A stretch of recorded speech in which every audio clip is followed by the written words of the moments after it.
Perkenalkan, nama saya Dede Aminah dari kelas B3 PGSD non-reguler. Di kegiatan KKN siklus kedua ini, saya ditugaskan untuk terjun langsung ke sekolah dengan mewawancarai 2 orang guru dengan tema pembelajaran di sekolah pada masa pandemi. Nah, sekolah yang saya pilih adalah SDN Sadarmana yang berada di Desa Kertamukti, Kecamatan Sindang Barang, Kabupaten Cianjur.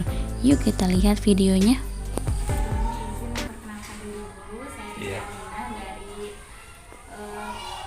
Mahasiswa PGSD dari IPIP Bandung. Di sini saya mau wawancara sedikit tentang temanya itu pembelajaran di sekolah pada masa pandemi. Mohon izin sebentar, Bapak boleh memperkenalkan diri dulu di kamera. Saya guru di sini di SD Sadarmana. Ya, boleh dikatakan guru yang sudah senior karena saya cukup lama di sini, hampir 20 tahun. Kami di sini kehadiran Dede Aminah dari mahasiswa IKIP Cimahi Bandung ya, datang ke sini untuk melaksanakan tugas atau instruksi dari fakultas untuk melaksanakan KKN. Selamat datang di sini ya Dede Aminah. Dede Aminah memang di sini dulu sekolahnya di sini ya, dari 1 sampai kelas 6. Tapi SD-nya di sini sangat sederhana sekali, tidak begitu seperti di kota ya. Jadi muridnya juga di bawah 100 ya, di bawah 100. Jadi cukup sedikit sekali karena wilayah di SD ini cukup sempit ya. Wilayahnya sedikit, jadi otomatis jumlah muridnya juga sedikit karena penduduknya juga sedikit. Itu mengenai perkenalan di SD ini, ya SD Sadarmana, di Desa Kertamukti. Jadi SD Sadarmana satu-satunya di Desa Kertamukti. Ya, tidak ada SD yang lain. Tapi jumlah murid cukup sedikit. Itu saja yang bisa kami sampaikan pada kesempatan ini. Adapun program mahasiswi atau program Dede Aminah boleh berlanjut apa saja yang akan dilaksanakan di sini. Tentu kami akan melayani dengan semampunya dan sebaik-baiknya sesuai dengan keadaan SD kami. Itu saja. Ya.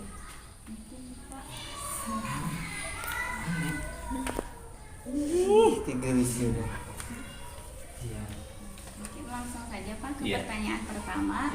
Apakah kegiatan belajar mengajar di sekolah ini dilaksanakan secara daring atau tatap muka?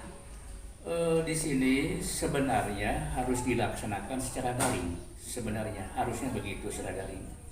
Karena mengingat situasi dan kondisi di kampung ini, sehingga pelaksanaan daring itu tidak begitu lancar. Dan di sini kami melaksanakan pembelajaran ini tatap muka terbatas, ya. Tatap muka terbatas maksudnya harinya juga tidak setiap hari dan waktunya juga tidak sampai jam 1, jam 2. Itu kami dilaksanakan pembelajaran tetap berjalan selama 3 hari dalam seminggu dan dilaksanakan secara tatap muka di sekolah ya.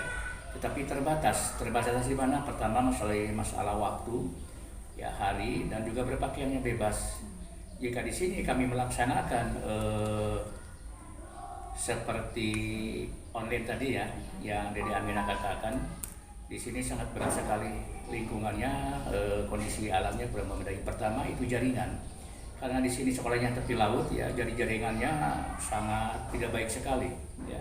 Jaringannya tidak baik, kemudian faktor orang tua juga masalah ekonomi, kan itu harus punya HP Android, kemudian kuota juga sangat mempengaruhi kepada kegiatan pembelajaran. Oleh karena itu kami semua di sini sepakat dengan kepala sekolah untuk melaksanakan pembelajaran ini adalah secara tatap muka, ya, secara terbatas. Itu saja. Kemudian untuk penilaian pembelajarannya itu bagaimana Pak? Mengenai penilaian pembelajaran, setiap pembelajaran kami tetap melaksanakan evaluasi, ya.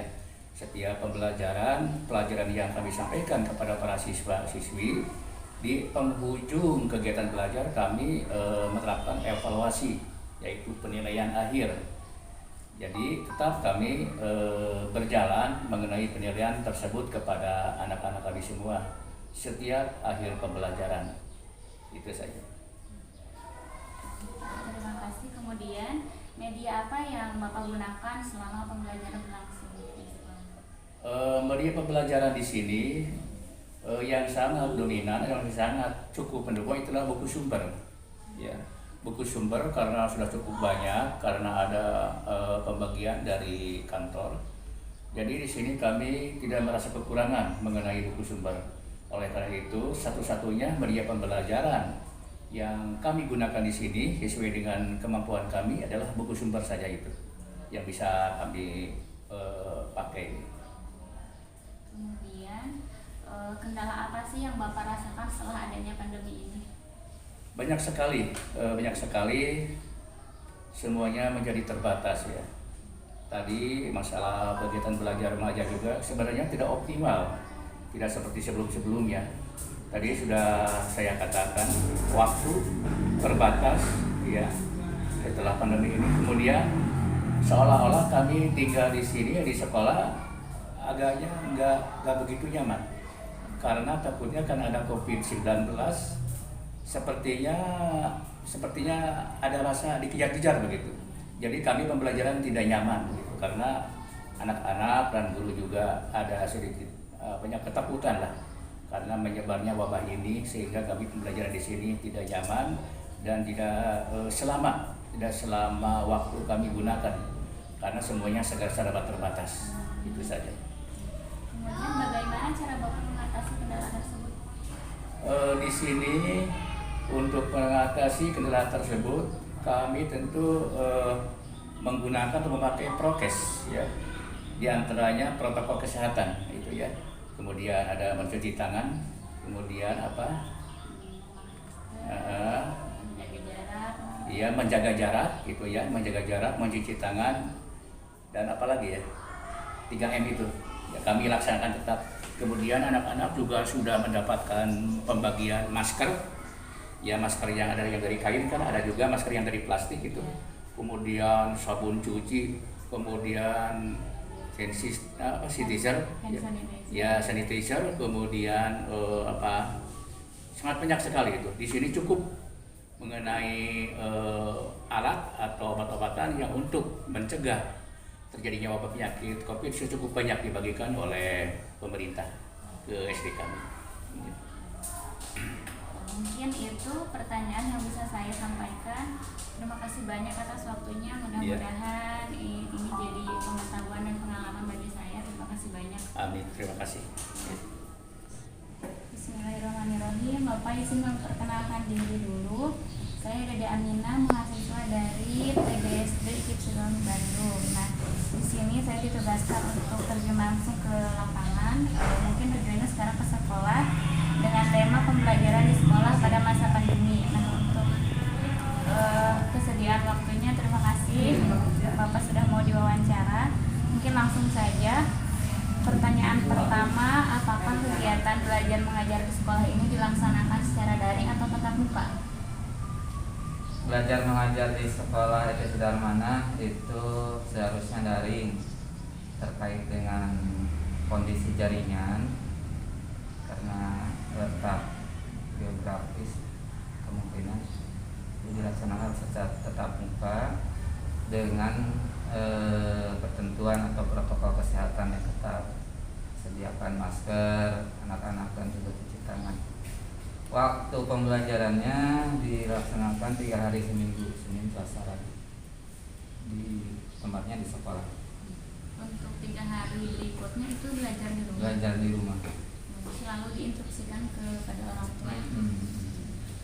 Kemudian untuk penilaiannya nanti di akhir bagaimana, Pak? Penilaian apanya? Penilaian pembelajaran siswanya. Penilaian siswanya seperti biasa, untuk harian ada nilai harian, ada semester, ada UTS juga ada, cuman karena terbatas waktu, jadi disarankan belajarnya lebih banyak di rumah daripada di sekolah, karena di sekolah hanya tetap muka 2 jam, dikasih waktu 2 jam. dalam satu kali pertemuan. Kemudian untuk media yang digunakan Bapak selama pembelajaran berlangsung itu apa? Media pembelajarannya buku paket, kalau pakai internet tidak bisa, terkait jaringan dan juga keadaan dengannya HP gak punya, semuanya gak punya, anak-anak hampir kebanyakan gak punya, jadi buku paket saja diberikan, kasih tugas, nanti pas waktu masuk sekolah periksa. Kemudian kendala apa yang Bapak rasakan setelah adanya pandemi COVID-19 ini? Kendalanya banyak, di antaranya pembelajarannya kurang efektif karena waktu pembelajarannya hanya 2 jam di sekolah. Yang kedua, karena pembelajarannya banyak di rumah, orang tua juga kemungkinan sibuk di sawah, di kebun. Jadi dikasih soal, dikasih tugas di rumah, tapi kebanyakan yang dikerjakan di sekolah lagi biasanya. Terus untuk penyampaian materinya juga kurang begitu cukup karena waktunya 2 jam di sekolah. Waktunya sedikit. Kemudian bagaimana cara Bapak mengatasi kendala tersebut? Mengatasinya selalu dikasih pengertian orang tuanya supaya dibantu anaknya lebih banyak belajar di rumah. Karena ini peralihan, biasanya belajarnya lebih banyak di sekolah, sekarang lebih banyak belajar di rumah. Jadi disarankan untuk semuanya orang tua yang punya murid mungkin lebih proaktif terhadap pendidikan, terutama pendidikan anaknya sendiri daripada mementingkan pekerjaan ya yang lain. Karena masa pandemi mungkin peralihan pembelajarannya lebih susah. Di sekolah sebentar anak belum mengerti itu sudah harus pulang. Sarankan orang tua mungkin juga tidak ngerti untuk pembelajaran anaknya, jadi itu kendalanya. Atasinya orang tuanya yang lebih diarahkan untuk membantu anaknya. Mungkin itu Pak pertanyaan yang bisa saya tanyakan. Terima kasih atas waktunya, mudah-mudahan bermanfaat bagi saya, terutamanya bagi saya. Ya, terima kasih atas waktunya.